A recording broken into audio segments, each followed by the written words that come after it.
One last battle to hold the line against the night. The line must be drawn here. This far, no farther. Hold the line. No one gets through, no matter what. Sir, what are your orders? There's only one order, Lieutenant. Behold. Incoming transmission. Allied reinforcements have arrived from the west.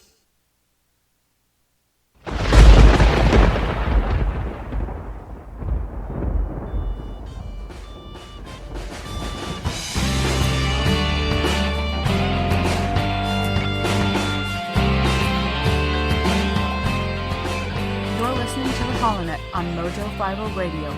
The millennial conservative resistance begins right here, right now.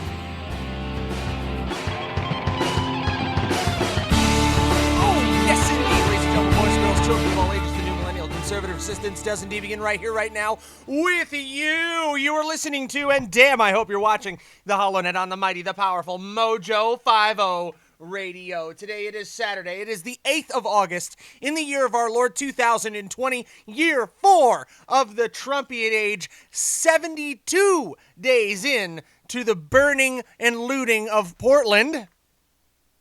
And we are coming to you right now from the HollowNet Forward Operations Base on the fringe of the Sonora. It is here in Arizona in the time of the Rona. All right. Yeah, I really do try to rattle at least a couple of those off because they're good. Anyway, how the hell are you doing? How are you doing? Give me a shout in the chats. If you're watching this on YouTube or on the Book of Face, give it a like. Smash that like button like a person who is in charge of your employment. And also, please, for the love of God, like, share, start a watch party. I mean,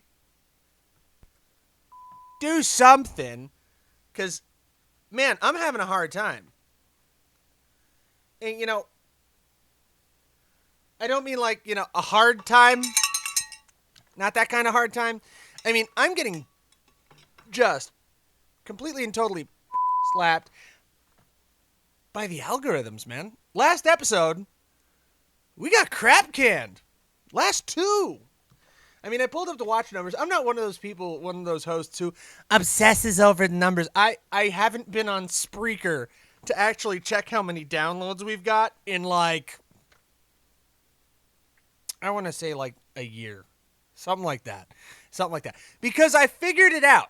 I figured out that the tracking systems are so badly skewed that the best way I can find out if my audience is getting reached, if I'm getting through to you guys, is from you. So give me a shout, man. Comment, like, share. If you like what we're doing, you got the HollowNet shop. That's off of the HollowNet.com. That's on Teespring. Link will be in the description. You can pick up your Constitutional from Sueño de Torres cigars. All of this supports the mighty, the powerful, that supports the HollowNet. What supports the mighty, the powerful Mojo 50 is if you go to one of our amazing sponsors, and I'm going to rattle off a couple. Don't worry, I'll actually get to their real spots later. But you have, like, preparewithmojo50.com. That's where you can pick up food storage and use those Trump bucks responsibly. You also have our newest sponsors here with Mojo 50. You have patriotenergyaz.org/mojo. That is a solar company that is run fully by vets. Young ones, too, like my age or younger. I'm turning like 34 next week, and I'm realizing that is not 24. Anyway, I know everybody who's listening who's in their like 50s is like, wah. Bit. Yeah. I get it, guys. I'm 34, though, next week. It's something for me, But, yeah, I'm rocking my Make Space Great Again hat. Why? Because this week, I'm not going to pop it up on the screen because I don't want to get insta-banned for copyright. But this week, Star Trek rolled out their new series, Star Trek Lower Decks. And it's interesting. Okay, it's interesting. Here's like the promo image from CBS.com. I'll full screen that for you. But yeah, it was something. My wife and I were watching it, and my wife and I watch like Futurama. You know, we both grew up watching The Simpsons.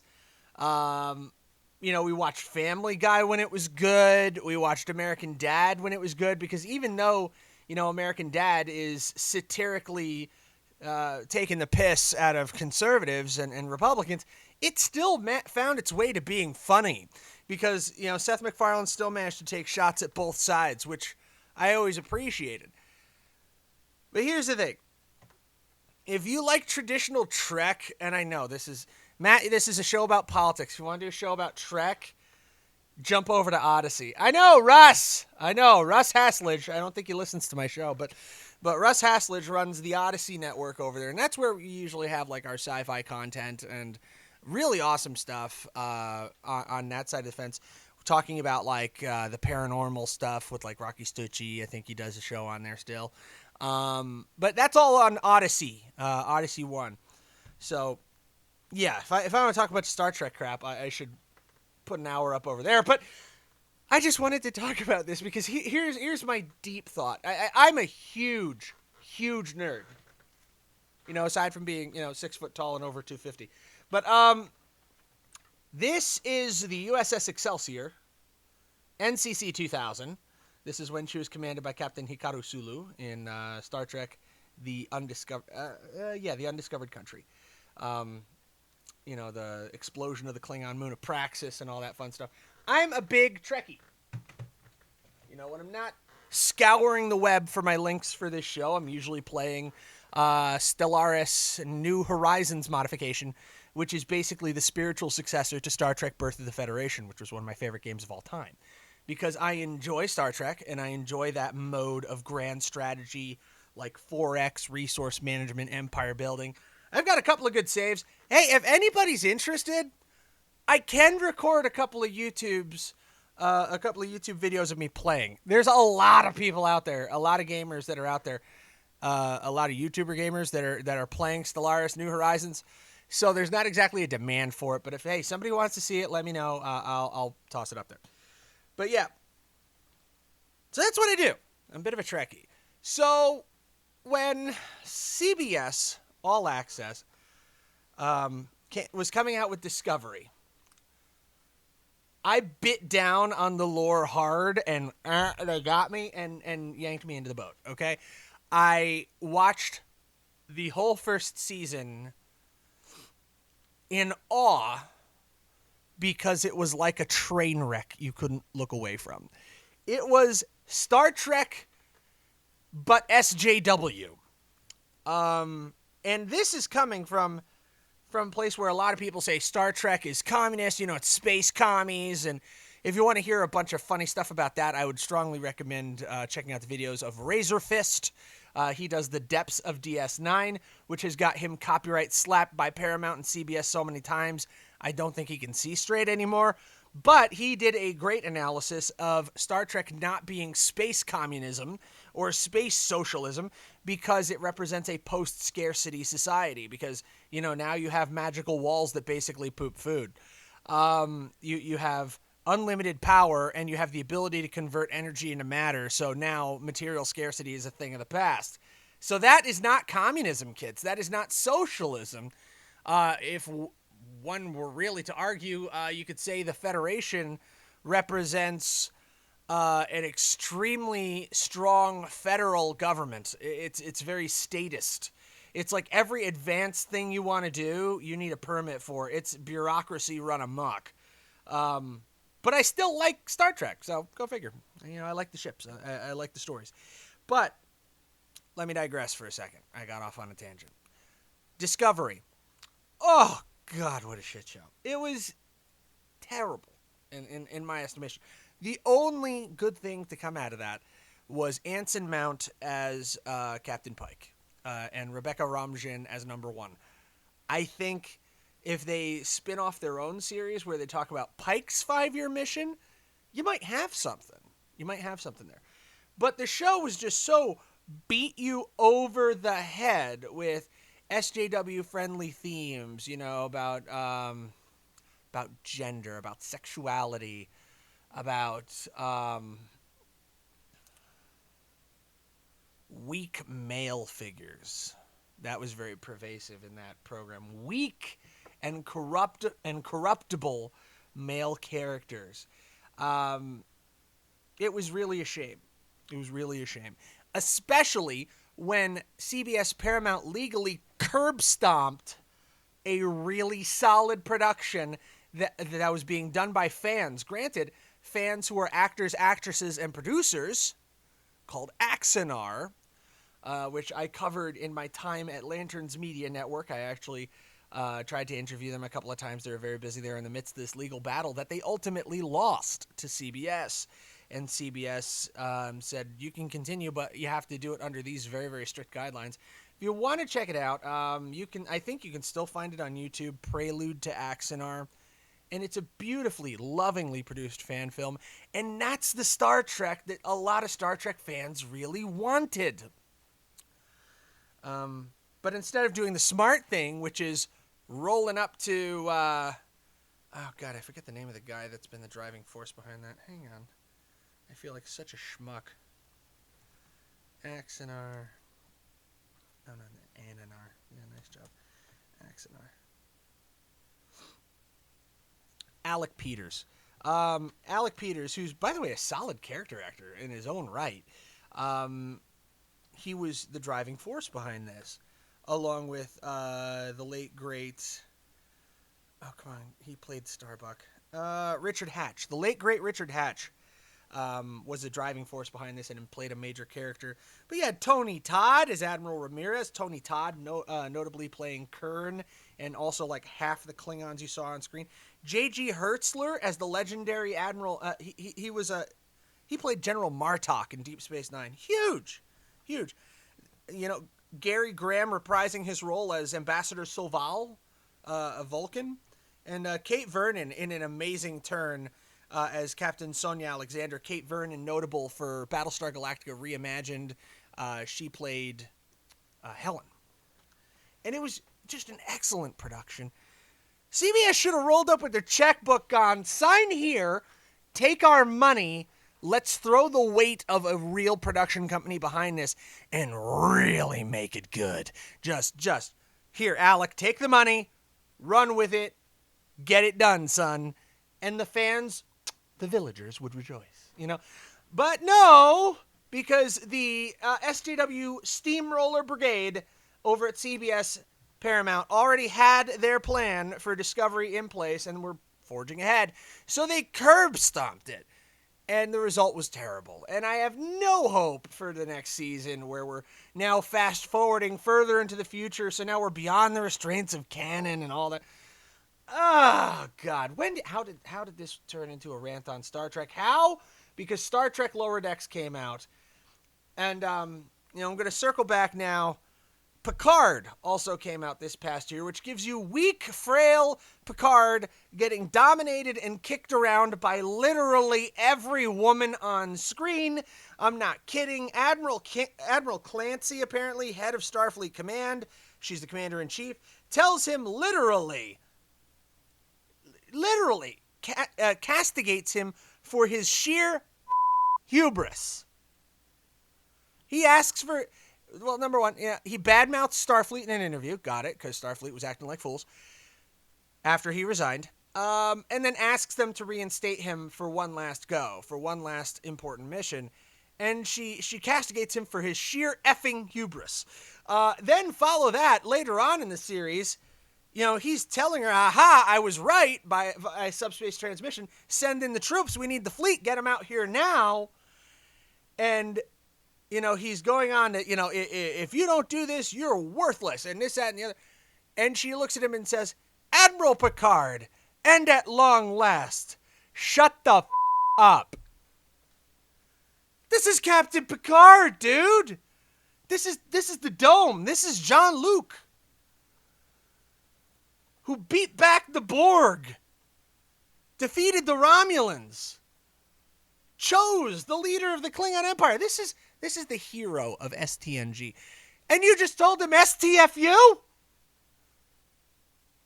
And he's getting literally hit with massive quantities of, resting face from every woman on screen, getting pushed around. And he's just portrayed as this frail, doddering old man trying to take one last crack at being meaningful. I walked into this with very high hopes. The production values are gorgeous. The visuals are amazing. But the story, it's this grim, dark crap where you just see the deconstruction of the character of Jean-Luc Picard. And yes, of course, there's politics thrown in there. That apparently humanity and all the Federation at large are just dumb reactionary animals, and whenever something scares us, we're going to flip the switch and automatically turn to bigotry. No!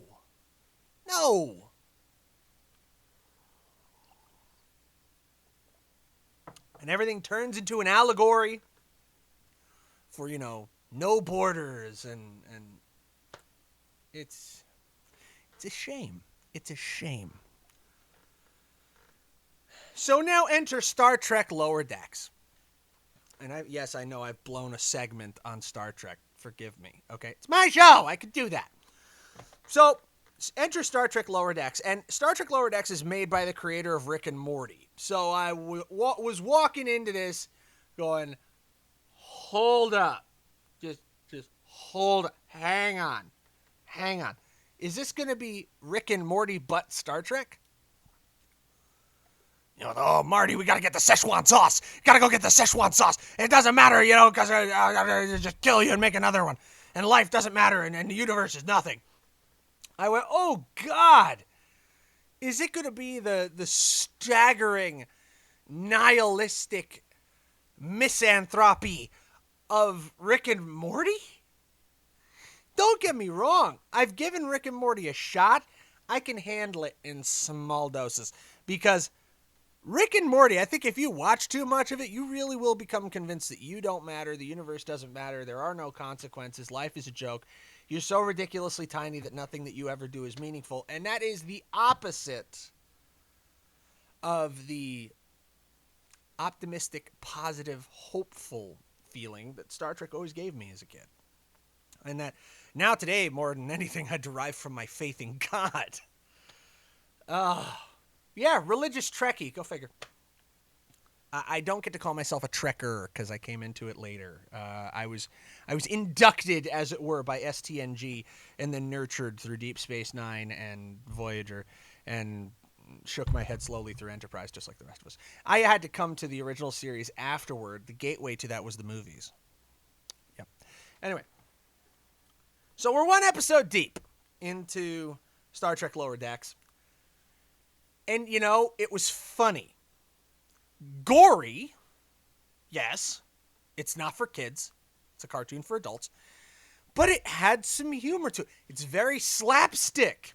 It's what you expect from the creator of Rick and Morty. But I think, by and large, it was done very cheekily, very subversively. The entire concept is to subvert your expectations. Like, even in the opening credits, where you see the ship flying across the screen and in various beauty shots or glamour shots. Basically, it's starship porn. And that's what you see. It's like banging into. It's like crashing. At one point, there's like this giant alien space creature sucking on the warp nacelle of the ship, which is very cylindrical and phallic looking. Yeah, that works out well. At one point, there's a sex joke made about the holodeck, when one of the main characters shows the other one the all naked Olympic training center program, and the one girl's analysis is it's a very detailed simulation. I mean, it's got some fun. It's got some humor to it. It's got some of that Futurama feel to it. The pacing is breakneck. It's too fast. A lot of people have said online, they don't let the jokes land. They don't let them marinate. I agree. So now I've blown half the show on Star Trek. Holy crap. Anyway. But anyway, I want to arrive at my point here. My point about Star Trek Lower Decks is one episode in, so far, so good. It's funny. I'm cautious. Why? Because I've been burned twice by CBS in the last year. The last 2 years. You know, I've been kicked in the nuts by Discovery, kicked in the nuts by Picard, and now Lower Decks is like, it's kind of funny. It's got some of that Orville feel to it, you know, Seth MacFarlane's interpretation, where it's very slapstick, physical humor, you know, thrown in with some action and some combat, a little bit of gore for the Rick and Morty crowd. It's very real, but it's so fast-paced they don't let any jokes land. Here's what I'm begging. I'm begging the creator of Rick and Morty on this one. Don't politicize it. Please. For the love of God. For the love of Trek. Don't politicize this. Don't sully this with your leftist diatribe. Maybe he's not a leftist. I don't know. Maybe he's more libertarian. I've never heard the guy's political views, but I do know that consistently you see like Rick Berman contaminating Trek with his leftism. And I want to enjoy it. Why? Because I talked about it a couple weeks ago. SpaceX Dragon put 2 men in orbit. They came back successfully.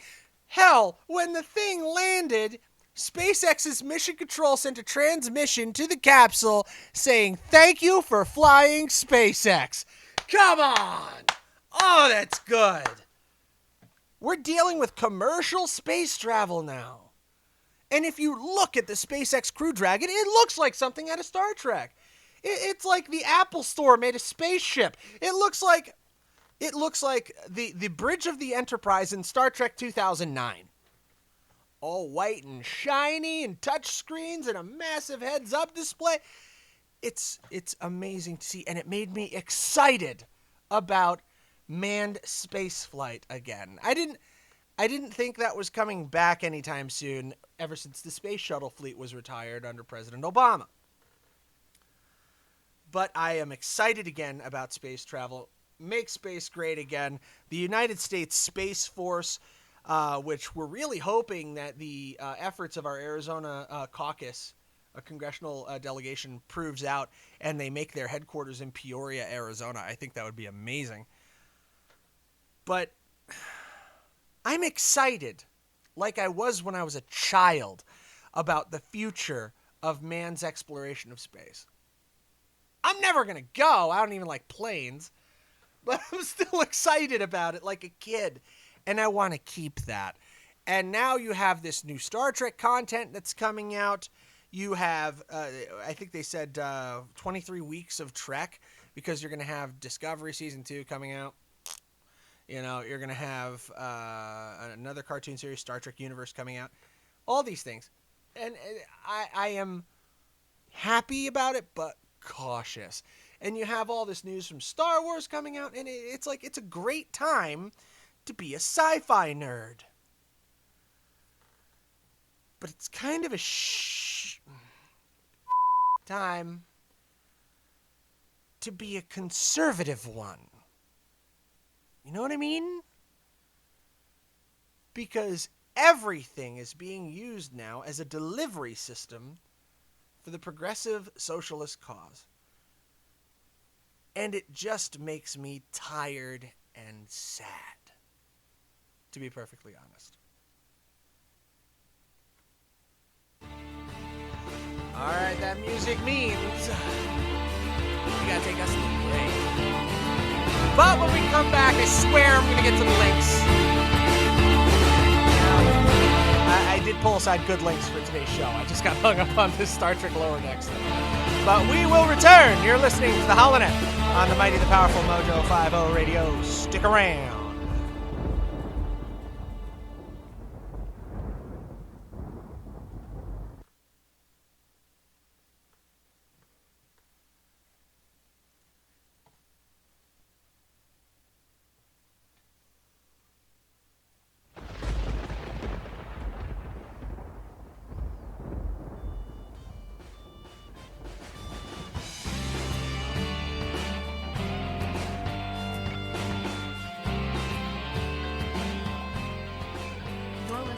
HollowNet on Mojo 50 Radio.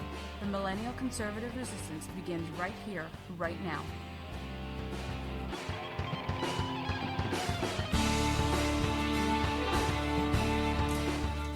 Oh, God, I took one look at my hair when I came back from the break, and I was like, no, put the hat back on. If you're not watching on video, you are listening to the HollowNet on the mighty, the powerful Mojo 50 Radio, and I've got my Make Space Great Again baseball cap on, and I had a pretty serious case of hat head, so I'm just going to keep that sucker right where it is for the time being. Now, yes, I will admit it, I blew... Not that way, you sickos. I blew a whole half of the show making a point about Star Trek. And I'll conclude it. I just don't want them to politicize Trek anymore. And I know people say, well, Trek has always been political. It was about breaking boundaries and a futuristic, optimistic new world. Yes and no. Yes and no. Star Trek has always talked about an optimistic view of the future while addressing the struggles of today. Star Trek: The Undiscovered Country talked about détente with the Soviet Union. Commentary on racial integration existed in the original series, the famous kiss between Kirk and Uhura. But, have you ever seen it politicized like you did in Discovery and Picard? Have you ever seen not a single strong male character on set? I mean, strong women characters are fine. Strong female protagonists, I like it. Star Trek Voyager, Kate Mulgrew as Captain Catherine Janeway. Jerry Ryan is 7 of 9. Roxanne Dawson as Chief Engineer B'Elanna Torres. Fantastic, because there were also strong male characters on scene. There were a couple of weaker male characters or men who displayed momentary weaknesses, but when you look at something like Discovery, you see nothing but weak and corrupt men. And that's a big problem with today's society. So now I'll leave that alone. And I will move on to the stuff I'm actually supposed to talk about. Speaking of, by the way, I'm just going to peel this off here. Because, hey, any bikers in your family or in your circles or that you know of? Because Sturgis is coming up. And this is an article from Cron.com. They say, we cannot stop the people. 250,000 are expected at the South Dakota Sturgis Motorcycle Rally by Hannah Knowles with the Washington Post on Cron.com. Health officials are still warning against even small gatherings in states with relatively low spread or ordering visitors from hotspots to self-quarantine. But come Friday, this came out last week, about 250,000 people are still expected to start descending on the roughly 7,000-person community in South Dakota for one of the biggest motorcycle rallies in the world, a 10-day extravaganza so deeply rooted that Sturgis calls itself the City of Riders. Okay? So you have 250,000 bikers. Some of the most patriotic, fiercely independent, anti-authoritarian people you will ever meet in your life. And you have 250,000 of them. All coming to the same place at the same time. Some are going to wear face masks. Some aren't. Are you going to try and make them? And note, Antifa, absolutely nowhere to be found. At all. And go to live video right now. Brought it to us by Fox 10 Phoenix. Of, here we go, Saturday morning in Sturgis. This is a live video now coming to us from Fox 10. And things are looking pretty orderly.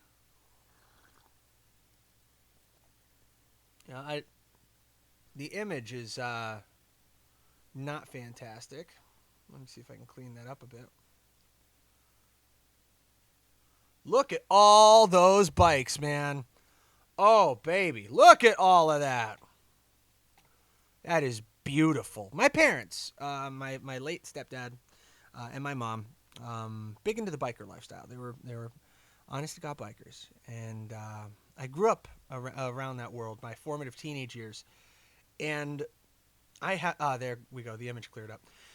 I have a lot of love for the stubborn independence and quiet nobility that so many people in the biker community have.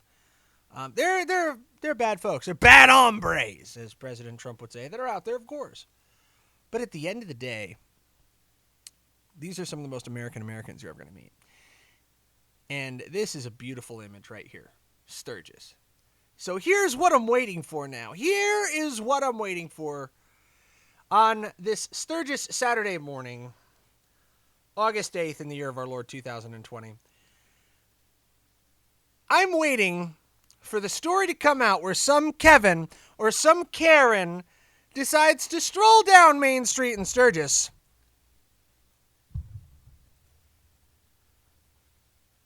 and starts him over a face mask. I'm waiting for it to happen. If you're watching the video here, I'll go ahead and blow this up a little bit, make this a little bigger for you. Yep. Just cover up my logo. I'm not seeing face masks, are you? Seeing bandanas. I'm not seeing social distancing. You know, I think everybody's going to be fine. I really do. I think everybody's going to be fine. Why? Because if you have lived a life on the road, if you have lived a life as a biker or anybody attached to that lifestyle, you've eaten enough insects in your life at high speed. I mean, you can identify most bugs by flavor. You've slept some places that you probably shouldn't have slept. You've eaten some places you probably shouldn't have eaten. You're probably ready. You know, I'm not a doctor. I'm not a lawyer. Hell, I'm not even much of a scholar, but I think they're going to be fine. I think they're going to be fine. I really do. Here's where it's not going to be fine. If somebody decides to start some crap. If somebody decides to go full-blown Karen mode, I want to see the manager, and starts disrupting the good time at Sturgis, then I think there's going to be some trouble. And here's the other piece of it I'm waiting for. You see any BLM or Antifa protests? Because that's been a thing that people have been talking about for a while. There have been rumors going around that I've addressed on this show that, you know, the whole bikers v. soy boys thing is gonna go down. It's gonna happen. And, you know, most of us on the right are sitting there with the popcorn. We're waiting. Sturgis protest. Let's see if there's anything coming here. The New York Times had one quote, "If we get it, we chose to be here." That is like biker culture incarnate right there. It's insane. It's the 80th annual Sturgis Motorcycle Rally. And, you know, I don't see any news about any planned protests. I really don't. Because this is a group of fiercely independent Americans from all walks of life, all politics, but they're united in their love of riding and their love of that lifestyle. You know, I've known bikers who vote Democrat. Not a lot of them, but I've known a few. I've known bikers who don't vote. A lot of them. I've known bikers who are the most rock-ribbed conservatives you've ever met in your life. I've known bikers who... Rikers. Still stuck on Star Trek. I've known bikers who listen to metal. I've known bikers who listen to country. I've known every type of biker you can think of. Every color. Black, white, Puerto Rican, Mexican. Indian. You know, feather and dot. You know, I mean, Native American and Asian Indian. You know where biker culture is huge? Mongolia. I know. I was shocked too. Check out the music video from The Who for Wolf Totem. Not the one featuring Jacoby, the Americanized version. Check out the original music video where they're rolling through the Mongolian steppes on the back of Harley Davidsons. Biker jackets, studded leather. It's crazy. But this is something good. This is something that unites us. So I'm going to say a prayer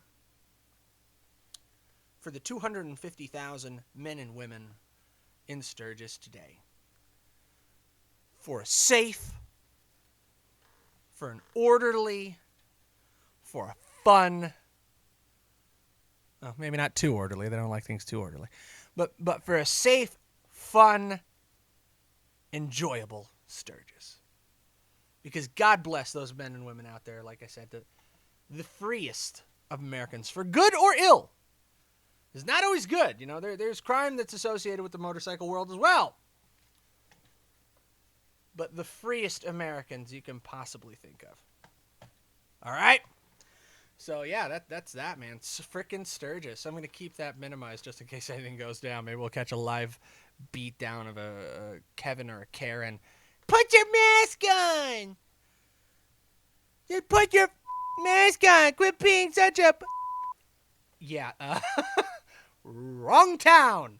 Anyway, so I wanted to touch on this, and I hate being derivative. Getting into the meta of hosting a weekly show. I really, really hate to be derivative, but I love talk radio. I love it. Because I do it, that's why I'm here. That's my raison d'etre. I really do enjoy it. I love listening and watching, Steven Crowder, Louder with Crowder. Pretty much politically speaking, grew up on Glenn Beck. Rush Limbaugh. I came to him late in my life as an adult. I started listening to El Rushbo. As a kid, I was like, who cares? I was still, listening to Howard Stern, Baba Booey, all that fun stuff. But... when he was here in the Valley, Chris Merrill I listened to, Mike Broomhead I listened to, Dennis Prager I listened to. I can go on and on. When he was alive, Jerry Doyle, because he was that guy. Jerry Doyle, God rest his soul. God rest his Irish soul, man, because he was taken from us too soon. Great book by him, by the way. Have you seen my country lately? I'll have to pull it up sometime so you can see it. But anyway, I listen all week long, and it's really difficult. In this case, to Tim Pool IRL. Tim Pool, not a conservative, not a righty. He's not a conservative, but he's coming around. He's been red-pilled, and he is supporting Trump now. He started out as bit of a lefty, definitely a traditional liberal. I think he falls into that Sargon of Akkad traditional liberal category where he doesn't want the progressive socialism, but he's not what you would consider socially conservative. You know what I mean? You know the type? Well, a lot of libertarians here on Mojo 50. So I think Tim Pool and his crew are coming around, so watch out for that. But anyway, Tim Pool touched on this story on Friday. And talking about this article from the Daily Beast, which I will leave a link in the description as a reference. But it's a article. It's terrible because they keep talking about protesters and to quote Tim Pool, you spelled rioters wrong.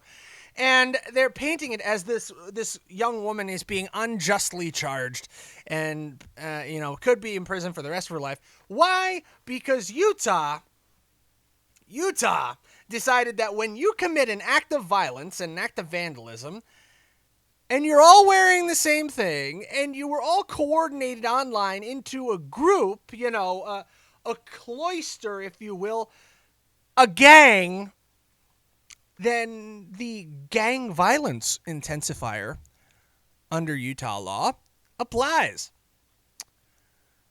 And Tim Pool agreed, and I agree that, if you and 500 of your dearest friends decide to descend upon the streets of, say, Phoenix or Scottsdale and break windows and light things on fire and tip over cop cars and, abuse and alienate other people around you, then I think I think the gang intensifier works. So I decided, using the kidneys, using the old brain, I thought back and I said, I've seen something like this before about how to appropriately charge Antifa. And I believe it was RICO charges. And sure enough, National Review, this is a couple years back, was talking about using the RICO charge, which is the originally designed to help take down the mafia, which is the Racketeer Influenced and Corrupt Organizations Act, aka RICO, which allows you to charge multiple people for a crime if they were overall a part of it. Where if they co-conspired across state lines. And by the way, I also reintroduced myself to a fantastic movie called Secondhand Lions, and I think this this one line from it really does sum up what we're dealing with Antifa. I'm not going to pop it up on the screen because I don't want to get copyright popped, but listen to this.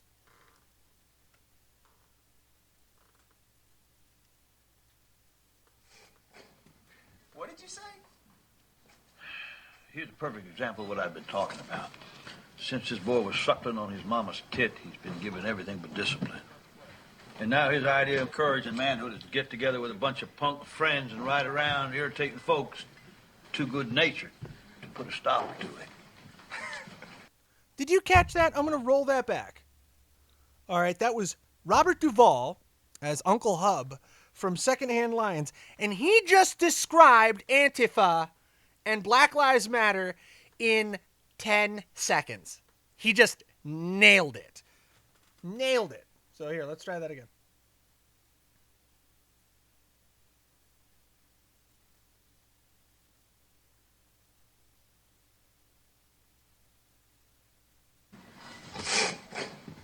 What did you say?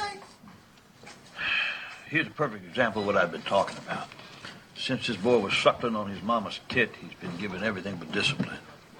And now his idea of courage and manhood is to get together with a bunch of punk friends and ride around irritating folks too good-natured to put a stop to it. Now, Robert Duvall says that right before he kicks the ever-loving out of 4 greasers, all right, who are hassling them while they're sitting down eating some barbecue at the corner store. Now, Antifa is much the same animal. These are spoiled little that, as Duvall said, from the moment they were suckling on their mama's, they got everything they ever wanted except for discipline, and now their idea of courage is to get together with a bunch of their little friends and run around hassling and aggravating people and disturbing them who are too good-natured to put a stop to it. Well, folks, it looks like Utah, Salt Lake City, has had enough of this bullshit. And along that line, I think that the National Review story here from Jack Fowler back in 2019 is absolutely accurate. Conservative journalist Tom McArdle has a very worthwhile piece in New Outfit Issues and Insights analyzing possible legal responses to the ongoing brutal Antifa attacks, such as this week's hospitalization of assault on journalist Andy Ngo in Portland, Oregon, using the Federal Racketeer Influenced and Corrupt Organizations Act, aka RICO, which includes the following from Andy McCarthy. Loose-knit interstate enterprises such as Antifa are what RICO was made for, according to McCarthy. They can be investigated as organizations unified by an ideology and tactics. All members can be held responsible for the disparate acts of all of the members. And the harsh state law penalties for violent crimes can be widely applied. Yes! Let's do it! Quit talking about it and do it. Because here we are now in 2020, a year later. This was July 2019. Here we are in August 2020. a year later, and it's only gotten worse. dailymail.co.uk, for the 72nd day, the Portland violence escalates as protesters pelt Portland police with rocks and concrete and shine lasers to try and blind cops on the 72nd night of violent clashes after Trump called the demonstrators lawless rioters, in quotation marks. You cowards.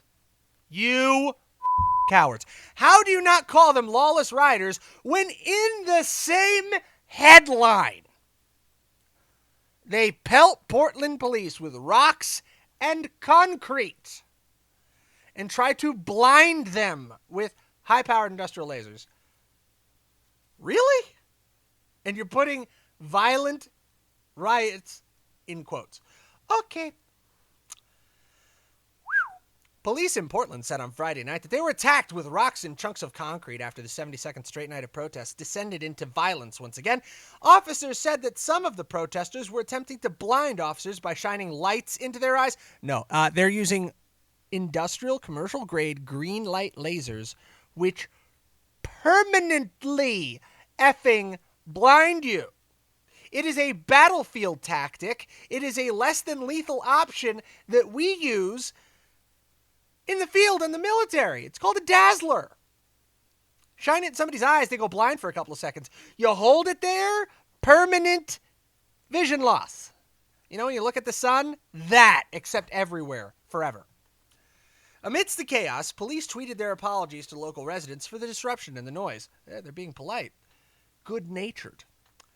With officers using a sound truck to blast a warning to protesters to leave the scene, which they declared unlawful at 9:45 p.m. Officers are having rocks and chunks of concrete thrown at them. Individuals in the crowd are shining lasers trying to blind officers. The sound truck is issuing warnings and directions to those participating in the unlawful assembly to disperse. We have seen that here in Arizona as well, in Tempe, just last week. And just last week, this is going to get your noggin jogging, okay? I am not privy to this investigation, okay? I don't know what's going on with it. Tempe derailment. So, could this be a massive coincidence? Yes. It's entirely possible. The bridge was built in the early 1900s, I think 1902 or 1912, I'm not sure. A bridge over the Tempe Town Lake collapsed. Okay? I don't know why. Tempe derailment. Come on. Okay, bridge over Tempe Town Lake, a railroad bridge, collapsed with multiple tank cars on it, and there was an explosion and an associated fire. And the bridge is now going to have to be rebuilt. What the hell is going on with this thing?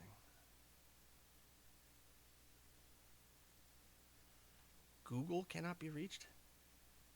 Sorry, we're having trouble playing this video. What the heck is going on? Anyway. Alright, well, I'm having trouble pulling it up there. But let's see what I can do here. Here we go. So CNN, this was on the 29th. One person was treated for smoke inhalation after a Union Pacific train derailed and caught fire on a bridge over Tempe Town Lake in Arizona, officials said Wednesday. Iron Mike Tyson is back. Shut up, you. Now, the fire reached 4 alarms, a very, very, very large event. Focus was in the initial operation to contain the fire, stop it from spreading. Yada, yada, yada, yada, yada. But, here's the kicker.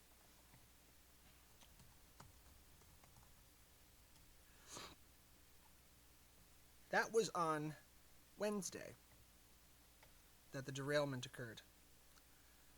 Now,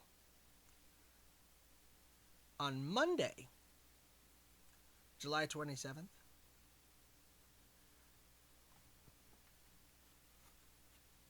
a crowd of demonstrators, quote-unquote, clashed with police in Tempe protest.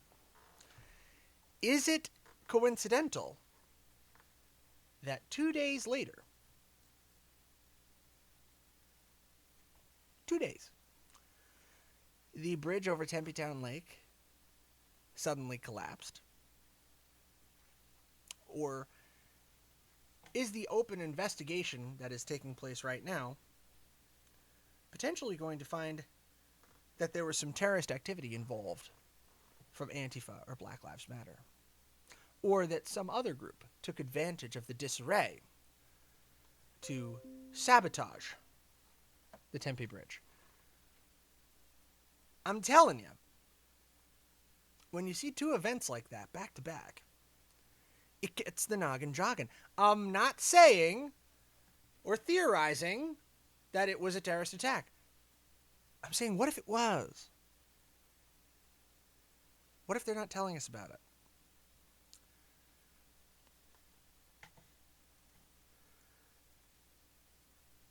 This is the path that we need to take in addressing these Antifa terrorists. They are absolutely terrorists. They're domestic terrorists. And the Heritage Foundation also wrote on this 1 year ago, August 6, 2019, saying crack down on Antifa using a law targeting organized crime, which is the RICO Act. Do it now, because they are organized, they are funded, because not only can you use the RICO Act to charge the members of Antifa for all their disparate acts of violence and crime, you can also charge and punish the people who are funding it. It's time to bust out RICO on these folks. Senator Ted Cruz requested an organized crime investigation into the masked militant group Antifa, which he called a left-wing anarchist terrorist organization that routinely relies on violence to intimidate and punish its political opponents. Yeah. And this is an article from a year ago. And what have we heard? Very little, if anything. Watch and stay tuned, kids. I think Bill Barr has got something up his sleeve. And I think it's going to be the most massive RICO charge in the history of the American legal system. I think he's going not just for Antifa, he's going for Antifa, BLM, and their entire funding system, which is corrupt to the core and which inevitably, invariably, inextricably leads back to where? The Democratic Party of the United States of America. Yes. The funding links between Antifa and BLM and the Democratic Party have been well laid out. And if there is a RICO charge, DNC's going down. All right, folks, that's all the time we have for today. You're listening to the HollowNet on the mighty, powerful Mojo 50 Radio. Keep your heads up and on a swivel. Good night. God bless you. God bless the United States of America. From Phoenix, end transmission.